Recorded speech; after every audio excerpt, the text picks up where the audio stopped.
இன்றைக்கி இருக்கிறது magic wanted tool பயன்படும். வாங்க ஒரு இமேஜ் எடுத்து அது எப்படி நம்ம மேஜிக் வாண்டட் டூலை யூஸ் பண்ணலான்னு பார்ப்போம். மேஜிக் வாண்டட் டூலுக்கு பார்த்தீங்கன்னா W ஷார்ட்கட்டு. டபிள்யூவில் போய் செலக்ட் பண்ணிங்கன்னா ஷார்ட்கட் செலக்ட் ஆகிக்கும். இப்போ மேஜிக் வாண்டட் டூல் நான் செலக்ட் பண்ணிக்கிறேன்.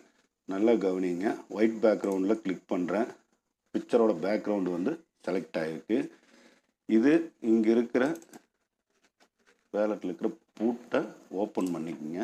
அப்போ தான் இது ஒர்க் ஆகும்.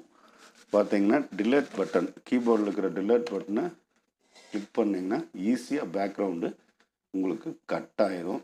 இந்த பேக்ரவுண்டுக்கு நீங்கள் வந்து ஏதாவது கலர் கொடுக்கணும்னு நினச்சிங்கன்னா ஒரு லேயரை க்ரியேட் பண்ணிக்கங்க. க்ரியேட் பண்ணிவிட்டு இந்த பெயிண்ட் பக்கெட் டூல் எடுத்துக்கங்க. இதில் வந்து பேக்ரவுண்டில் ஒரு கலர் ஒன்று நீங்கள் செலக்ட் பண்ணிக்கங்க.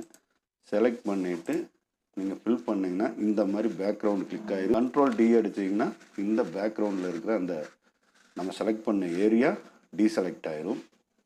அதே மாதிரி உங்களுக்கு வேணுங்கிற வரைக்கும் நீங்கள் செலக்ட் பண்ணி ரிமூவ் பண்ணலாம் இருக்குது. இதில் வந்து பொறுமையாக நீங்கள் வந்து கொஞ்சம் கொஞ்சமாக செலக்ட் பண்ணலாம். ஏரியா வந்து அதிகமாக செலக்ட் பண்ணோன்னா மேலே பார்த்தீங்கன்னா டோலரன்ஸ்ன்ட்டு இருக்கிற இந்த 10ங்கிறத நீங்கள் ஒரு 50 100ன்னு ஆக்கிட்டிங்கன்னா நீங்கள் தொடுற இடத்த விட எல்லா பக்கமுமே செலக்ட் ஆகும், எக்ஸ்ட்ராவாக செலக்ட் ஆகும்.